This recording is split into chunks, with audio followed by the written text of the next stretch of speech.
A few weeks back, I saw someone come into my house on the new doorbell camera, but I never saw them leave. The next day, the footage disappeared. So, playing detective and starting to investigate, my soon-to-be ex-wife, STBXW, realized I was onto her. She thought I had found evidence, probably from the recently installed doorbell camera she deleted. I was setting up in-home cameras and VRs at the time. However, she ended up confessing to an ongoing affair lasting about a year, during most of the time I spent helping my elderly parent. She admitted I deserved better and suggested a fair divorce, selling the house and splitting the proceeds. She might even pay alimony for a while. We'll share most of the debt, and the house sale should cover it, leaving a bit to start over. It's disheartening and unfair. I admit I felt anger and wanted revenge, but there aren't many people to expose her to who would care. No one on the other person's side to expose to. He's single, divorced, and surprisingly more informed about my marriage than I was. Their relationship isn't close, and it's likely not her first time. Despite the urge for revenge, I let it go without seeking more pain. This situation comes at a crucial time as I deal with elder care issues, and I don't have the energy or desire to fight for anything. She offered to fix things, but we both know there's too much pain and wrong between us, and I'm still broken from being cheated on over 25 years ago. Some scars never heal. I've recently questioned if my entire relationship was a rebound, but I'm a committed person, and once I commit, I'm all in. Maybe I did it too soon. Now I can't see trusting anyone again. So there's no confrontation, revenge, or exposure, just two lives torn apart. Now I have to rebuild myself without my pride and ego. It's another failure in a long list of them. Life as I knew it is over, and I'm just going through the motions to handle things. I don't want to go home, but I have to pack and prepare the house for sale. Then I need to find an apartment, and I don't even know where I want to live. It's all just lousy. I wasted more than half my life on someone. The only blessing is not having kids since, once the divorce is final, I won't have to be in contact with her, though that will take time. Every time I hear her voice, the pain resurfaces. My version of pain shopping is looking back at our pictures and the otherwise good times we had. I can't figure out why I'm so stuck in the past, mourning something I thought I was ready to move on from. I lie awake, thinking about everything I did wrong, believing I was never good enough for anyone, and wondering why I deserve to be treated poorly. I reflect on how crappy my life is and why I always seem to end up on the losing side. Now, I'm old, broken, and feel like I don't deserve this crappy life. No hopes, no dreams, just alone in my thoughts. More thoughts from later last night. She hasn't even called or texted me since I left. I did tell her not to, and I meant it. She probably knew I did. But not a single, sorry, not a, are you okay? Is she just sitting at home watching a show like it's any other Tuesday? Or maybe not.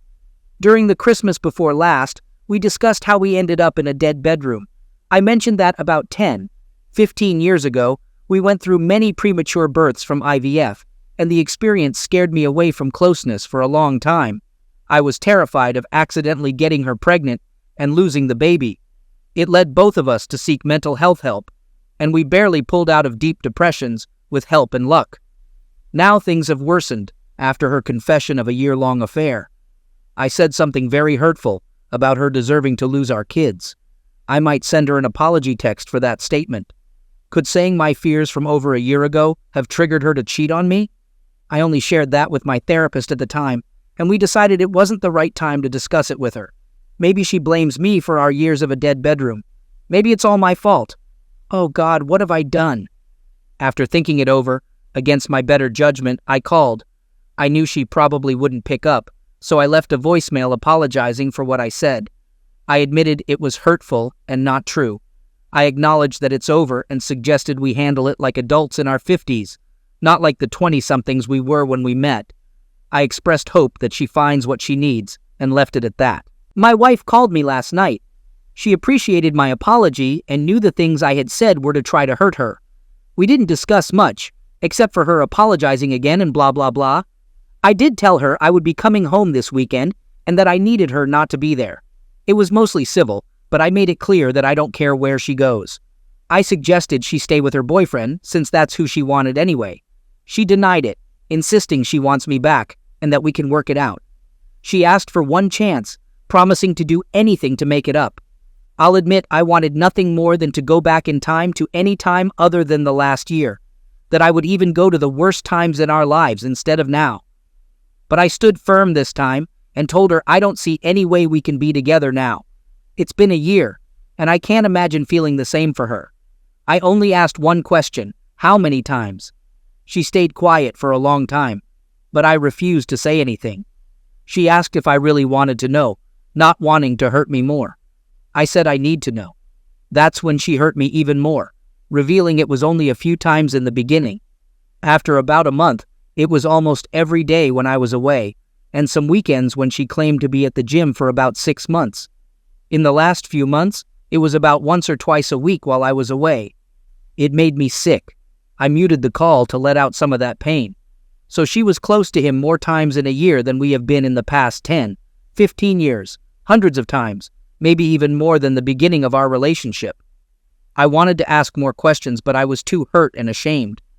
I wanted to know if he was better, bigger, and what they did, but I couldn't take any more. I just said she should go to him this weekend so I can be alone at home and gather more of my important things. I don't even have a permanent place to take them. I've been awake, got a bottle of good scotch, and now I have to work and take care of my parent while hungover. As I thought we had agreed, I'm back at the house to gather some things. Thank goodness she's nowhere in sight. I'm gathering some documents I forgot when I left last weekend, packing clothes and other things. It's going faster than I thought. I'm determined to keep moving before I get too down. In the basement, packing up a few things is tough, but I want to keep moving. Faintly over the tunes, I hear water running in the pipes. It goes on for a while before I notice. I walk upstairs and hear the shower going. I'm stunned. I make coffee and decide it's better to go out to my car. I sit in the driveway, considering driving away, but I just sit there stunned. I start writing a nasty text but decide against it, opting to wait for her to leave again. My new neighbor introduces himself as I stand outside having a smoke. I don't tell him anything but try to be cordial. As we part ways, the garage door opens, and she's behind her car, asking to speak to me. I stand through introductions from the neighbor and my wife. We go inside, and I'm still dumbstruck. I ask why she's here. She explains she can't check into the place she's staying until later today and was at the gym. She thought I wouldn't mind showering and grabbing more things. She assumed she could come and go without a problem since she didn't see me around initially. I stand there, wondering who this person in front of me is. Luckily, after a brief and awkward apology on her part and a suggestion for more counseling, I look her in the eye and say no. I tell her to leave. I have things to do, and she agreed to stay away. I say this is what she caused and go back to the basement. I sit here typing this, trying to control myself and my blood pressure. I just heard the garage door open and close, so thankfully she's gone. Now I'm a bit of a mess, wanting to get back to packing, but my bourbon collection is staring me in the face. I already had one good belt earlier. I know if I have another this early, today will be even more of a bust. So, here it goes. Sunday comes after another night without sleep, filled with packing and a lot of anguish. Everything was tough, the memories, pictures, and items we had chosen together. Our wedding album and other things just stirred up more emotions I tried to control. Despite the difficulty, I persevered and focused on the things that mattered most to me. Unfortunately, one item brought me the most pain, the sealed urn containing our children's ashes. We had planned to combine our ashes and have a relative scatter them in the ocean near our favorite beach when one or both of us passed. Well, that plan is off now, but here's the thing. I don't know if it's wrong that I want to keep it with me. I know I have to discuss this with her eventually, but I'm unsure how that conversation will go. I don't know if we can have it opened and split the remains. It feels wrong, like neither of us is getting them. I'll ask my attorney about it when I retain one, I guess. I didn't mention it to her since my confidence in her was below zero at that point. Sunday evening, I'm nearly packed with things I'm taking with me for now. I wanted to have enough so that if I couldn't tolerate coming back for a few weeks at least, along with a few more important keepsakes, documents, etc. I knew she was supposed to return after 9, as we discussed, and I didn't really want to be there. I resisted the urge to dismantle all the electronics, reset the router, etc., out of spite. So I felt like the bigger person for once, with the help of some supportive calls from a friend and some DMs. Anyway, it's about 7, and I'm loading the last bits into my car. Well, no shocker here, but yep, she shows up. She comes in looking a bit shaken, but not nearly as bad as I felt. She starts off saying it looked like I was ready to leave again. If I really had to go so early, could I at least talk to her? I was already frustrated that she was even there and wanted to be stronger than I knew I was. I said I didn't want to be too late, and I had to get back in time for the weekend help with my parent to be relieved. That I only had a few minutes, but if there is something important, she can tell me, and if needed, I could call her while driving. She then says she understood, but that she really needed me to know what was going on with her this weekend, and she wished we could talk without me being angry. She said she spent the weekend alone. Not sure I believe this, but considering all that had happened and what she's done to us, that she knew I couldn't forgive what she's done, but that she does and will always love me and be in love with me forever. That she knows I don't believe this now, but that she was so angry with herself for hurting me so bad and destroying the only man who ever loved her unconditionally and was always there for her. I was doing my best to just not shout, sob, hug her, or anything and just give her the stoic look of indifference. I'll admit I failed. My eyes watered up, but I struggled to not let the tears fall. Yeah, I failed at that too, but didn't really speak. I figured I'd just listen and hope to still just leave after she said what she had to. I listened to her say many things and justifications, reasons why she thought she did this for so long, why she didn't stop herself, why even when she thought I knew, she thought I just didn't or wouldn't care, how she had thought I must have been cheating for so many years, how I never seemed to want her, how we had been just roommates, how she still knew I was the only man she wanted to spend the rest of her life with, how she wanted to come to me so many times and confess, but that she knew I would never be able to accept it and her back if she told me what she did. At every turn, she repeatedly admitted it was entirely her fault and not mine. She mentioned her intention to seek counseling to understand why she engaged in such behavior for an extended period. She claimed our life together had crumbled because, despite having everything she desired, she thought she could live the rest of our lives without closeness, a decision she said she had come to terms with. She even stated that I could be with other people if I desired, and it all seemed like typical behavior of someone who cheated. As I suspected, she eventually shared that during our conversation 2 Christmases ago, she became really upset when she learned I was afraid of closeness with her due to the fear of getting her pregnant again. She argued that my concerns about pregnancy were merely excuses, suggesting that I never truly wanted her or a family, especially when I resisted adopting. She admitted to growing upset every day, feeling that the only thing missing in our lives was closeness and family, which she believed I had kept from her. She expressed anger, believing that I had always blamed her for our child losses and lied every time I claimed otherwise. She felt I had been disgusted by her for losing our children, and that resentment lingered. Despite all those years, she claimed to have loved me enough for both of us. When my parents' health worsened, she thought I was just using it as an excuse to be away from her. Suddenly, everything clicked in her head, and she believed all her fears were true. She just wanted to be loved, and she felt I hadn't been truthful about my feelings all along. The person she referred to as the gym guy wasn't even a possibility until all these realizations hit her. She insisted she had never thought of being unfaithful and initially did it out of spite. Afterward, she realized how much she missed closeness, although she kept telling him it was only about closeness. She claimed she had no intention of leaving me and didn't discuss me with him, though that seems doubtful now.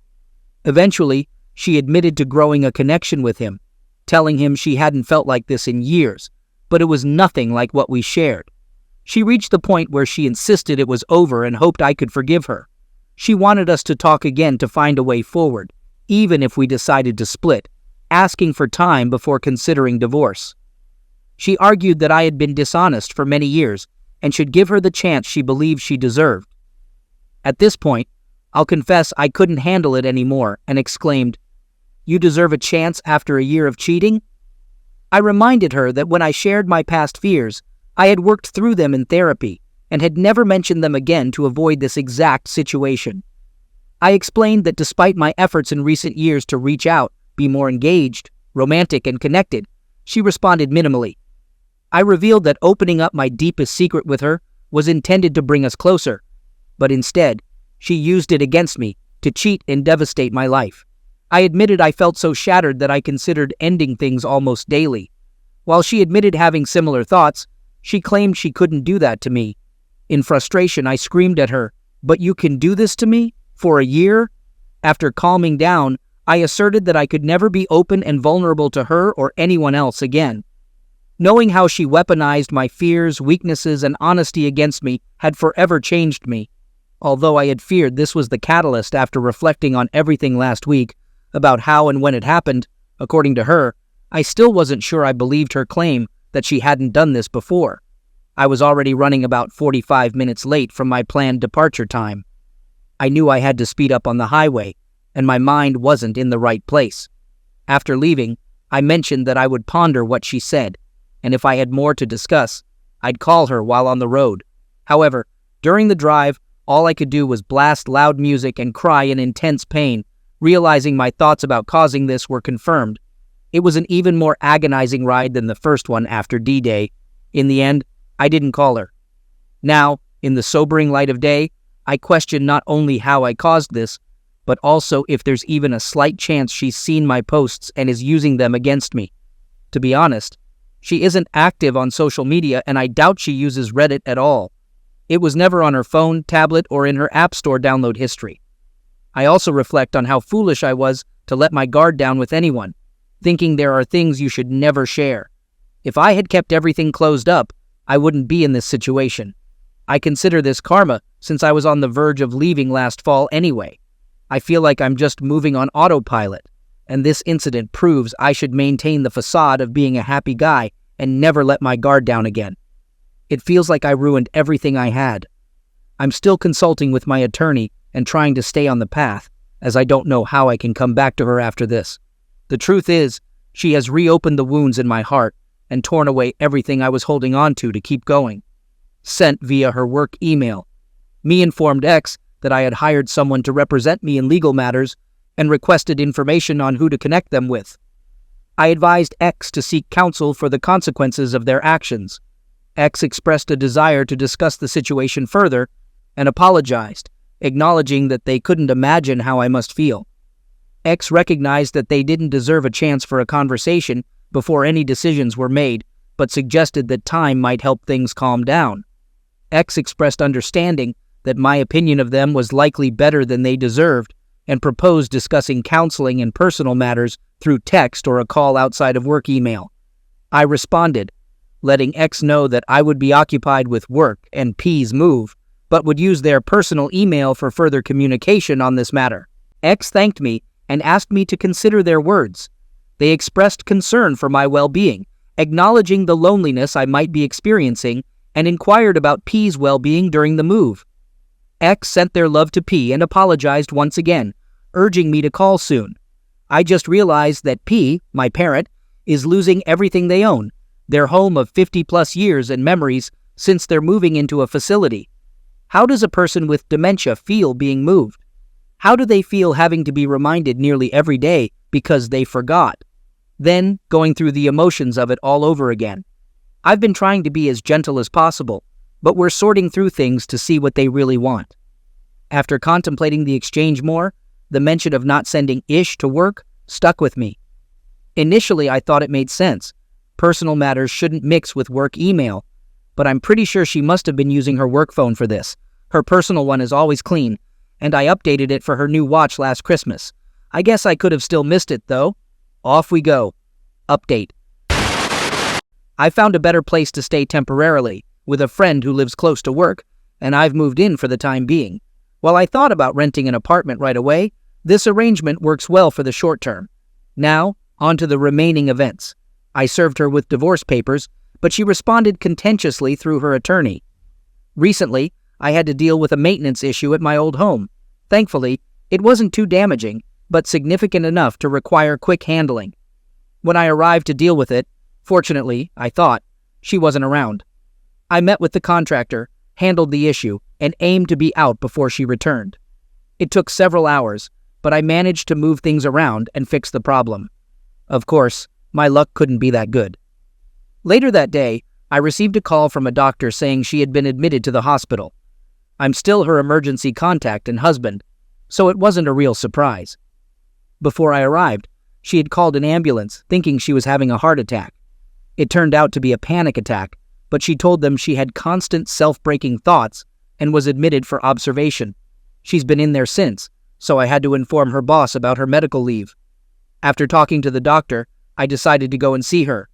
Her doctor said I could visit, but I needed to be non-confrontational since she was in a delicate state. I was conflicted about it, thinking it might be standard cheater script BS.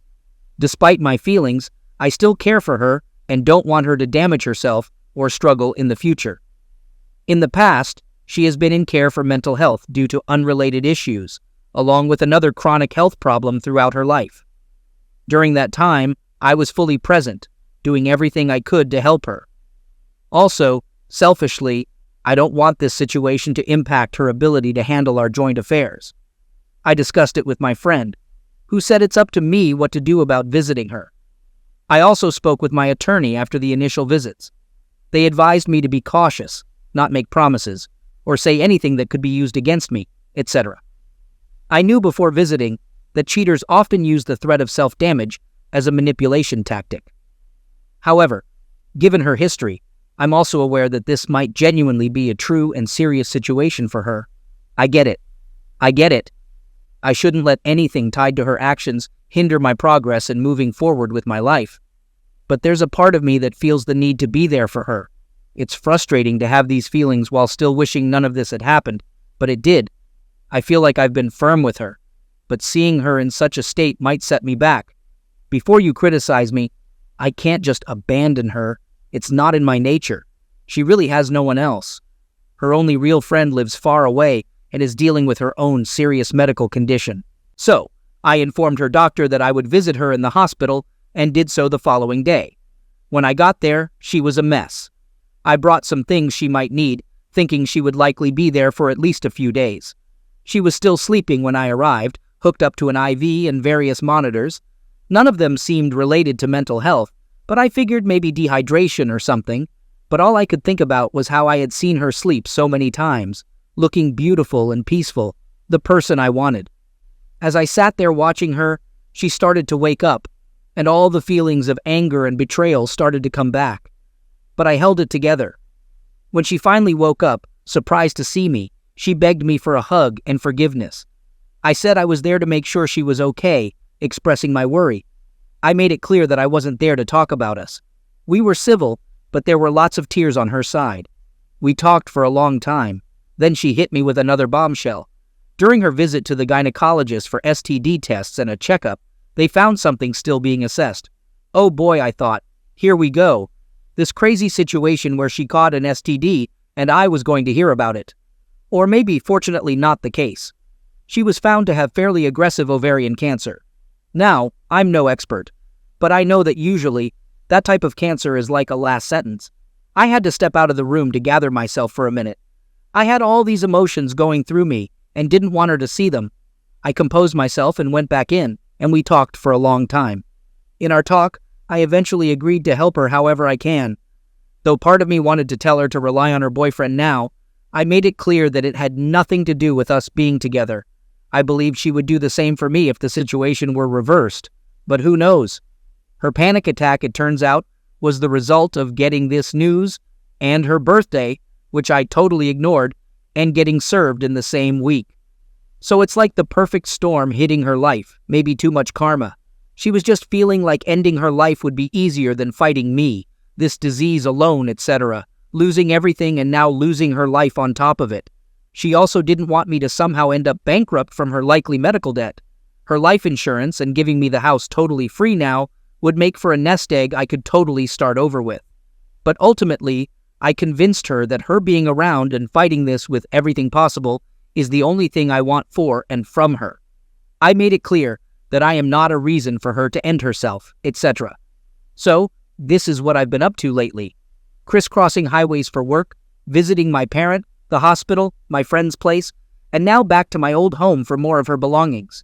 She's been moved to a regular room since her doctors believe she's no longer a danger to herself. More tests have been conducted, and today we're expecting precise results on the stage of her condition.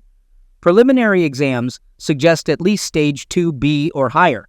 If there's a chance it's not stage 4, we might manage, but if it is, we're looking at a shortened but tough outcome. I'm writing this in the hospital cafeteria, waiting for the oncology department to provide more results and details. I'm the type to do anything for anyone. If her actions hadn't pushed me away, I'd be a wreck. Not that I haven't been in private. Once again, I'm being the strong one for both of us, attempting to stay optimistic, which goes against my natural pessimism. The most significant development, if there's hope, involves major emergency surgery and chemo, followed by a period of care. I've committed to being there for her through surgery, chemo, and recovery in the best-case scenario. I haven't explicitly said I'd move in and stay with her, though that might be necessary. My stance on divorce hasn't changed. I've consulted my lawyer about the legal implications and whether we can still be considered separated. They say we can consider this an in-house separation, given certain conditions. My other concern is avoiding part of her medical debt, likely to delay our proceedings. They mentioned amending our settlement agreement, but she would need to agree that none of this is my liability. So, is there a chance I can care for her through this, avoid emotional reconnection, and still move on with my life, regardless of how this unfolds? Update. For those still interested, I finally met with the doctors. It's stage 2B, and it has spread, but the tumors are still small and haven't reached the bladder or other distant organs like the liver, which, from my understanding, is nearly impossible to cure. She'll undergo serious surgeries and chemo. I had already made up my mind to support her in her battle, regardless of her actions. I won't leave her to face this alone. Some might say it's not my responsibility anymore, but I can't be that tough person I thought I could initially, or what some folks here suggest. Well, I'm too old to care what people think. I'm doing it for myself. I'll continue with the separation and divorce. Unfortunately, I'll probably move back in for in-house separation to assist her for a while. I've discussed the plan with my attorney. They understand my position and say we can still consider any time I'm there as separated, as long as we don't share a bed, which isn't a problem for various reasons. We also need an agreement that she won't make the process more difficult, as it seemed to be her original plan. I'll ensure she understands that a condition of my support is that she doesn't contest and drag out the process. However, I'll agree to give her time to get better situated. I confess I'll feel guilty, as if I'm bargaining with her life, but I guess we all have our limits. She'll undergo surgery in the next few days for additional biopsies and a major operation. The treatment plan is aggressive, but it's better to stop the spread now. I guess I don't need more details than that. In all likelihood, as my post title states, her cheating may have saved her life, as she would likely have discovered this too late otherwise. So, I suppose someone in this situation gets a win. Update. I've been in the hospital with my wife since yesterday morning, and it's been just as awful as everything else that's been happening. Firstly, she's in critical condition. During surgery, they had to stop due to uncontrollable blood pressure. The surgeon removed a significant amount of cancer, but not all of it. Further surgery is too risky at this point. Last night, she had a seizure, causing additional damage and bleeding, leading to another surgery, despite it not being advised earlier, to stop internal bleeding. She got out of that surgery earlier this morning, but has been in and out of consciousness. They're doing everything possible to prevent her from having a stroke. I'm not sure if she'll make it, but I've been without sleep for 2 days, imagining the worst. She's a bit more stable, but it's still a delicate situation. Additionally, while waiting for her initial surgery, I used her work phone and saw a message from her affair partner a few weeks ago from an unrecognized number. Although she had his other number blocked, she kept their conversation. He was apologizing for how he treated her the last time they met. There's a whole story there that I won't go into, but it happened because I tracked him down, almost doing something foolish and dangerous. He reached out to her, and she bargained to meet with him to avoid legal trouble. This was almost a month ago. Anyway, I saw her response that he was the biggest mistake of her life. She hated herself for meeting him, and she would never be in touch or see him again. For everyone's safety, she asked him not to contact her again. I don't take this as anything, as I found it, not something she admitted to me, so I guess she still has her secrets. Although I went through everything, including her work emails and personal accounts, and looked back before last year, I found nothing suspicious before then. Again, it doesn't change my mind about divorce or helping her. I guess I'm just ranting since everything is messed up right now. Whether she lives or dies, she may never know that I know this, and it only proves to me that she's still capable of lying to me. I don't even know if we'll ever have the chance to talk about it. At this point, it doesn't really matter. So either way, I may be done with my posts since nothing else matters if she's not alive, has some brain damage, or is in a worse state than expected. I'll still do what I can for her and hope for the best, but naturally, I expect the worst. The best I can hope for is to get some actual sleep before the week ends. Update. Here's the latest update on my challenging situation. My wife's condition has been fluctuating, mostly for the worse. The medical team suspects she had a small stroke, but she's holding on and showing slight improvement over the weekend. While she's not out of the woods, doctors are a bit more hopeful. She's been conscious more, experiencing a lot of pain and on strong medications. They moved her from intensive care, and she'll likely go into rehab before returning home. On Thursday, my wife's best friend M reached out to me. We hadn't spoken since this ordeal began, and I assumed she knew and was supporting my wife. I left her a voicemail the night after my wife's first surgery, just in case they hadn't talked, informing her about the critical situation. I suggested that if she wanted to see my wife, she should do so soon, in case the worst happened. Although Em and I weren't very close, she and my wife had been friends since their teens, and they went to college together. We spent time together on holidays and a couple of vacations. Em called on Thursday, expressing sympathy for what we were going through and asking to visit my wife. She also inquired if she could stay at the house, possibly thinking I still lived there. I agreed, even though staying in my own house part-time still causes me pain. Em is a genuinely good person, and I knew losing her friend was weighing on her. I picked her up from the airport Thursday evening, and we went straight to the hospital. During the drive, we discussed my wife's condition and everything that happened since the surgery. Em finally revealed that she knew about our situation. She mentioned that my wife had only told her everything a few days before being initially hospitalized when she received the news about cancer and being served. They hadn't talked much last year, not like before, and Em thought it was because my wife struggled with the news about Em's own medical struggles and was not good at potentially losing her best friend. The kicker was that Em had shared her suspicions about her husband cheating with my wife. They were working through it, but Em believed it was just emotional, thinking he had a crush on someone at work, but didn't pursue it. She advised my wife on how to handle the situation, marriage counseling, set boundaries, and demand the respect she deserved. Em shared how they had argued a lot when she told my wife. She wasn't sure they could still be friends after knowing how deceitful my wife was to both her and me. Em even cursed my wife out, saying she deserved the consequences in the divorce. This was surprising because Em is not someone who usually curses. She's pretty religious and straight-laced. Em mentioned that my wife had called her a few times after, but she had ignored the calls, thinking I was trying to involve her more. When she heard my message, she knew she couldn't go without seeing my wife again if the worst happened, and didn't want it to be their last words. So she called me to come visit. We spent a lot of time together this weekend, not in any inappropriate way, but she shared more insights after visiting WW. We talked almost every night until very late, and it was nice because she never pressured me to stay together. After each visit, she seemed more lenient on her. Last night, she surprised me by revealing that WW had asked her to discuss DNR, do not resuscitate, and other end-of-life matters with me. DW wasn't sure if, in the worst-case scenario, I could take her off life support. If her condition worsened, she expressed a desire to end her life to avoid more suffering or living with severe disabilities. DW asked M to convince me to let her go if the time came and I reached out or couldn't cope with the outcome. I'm unsure about the legal circumstances other than being brain dead here. I plan to talk to her about this tonight, but I'm uncertain about what to say.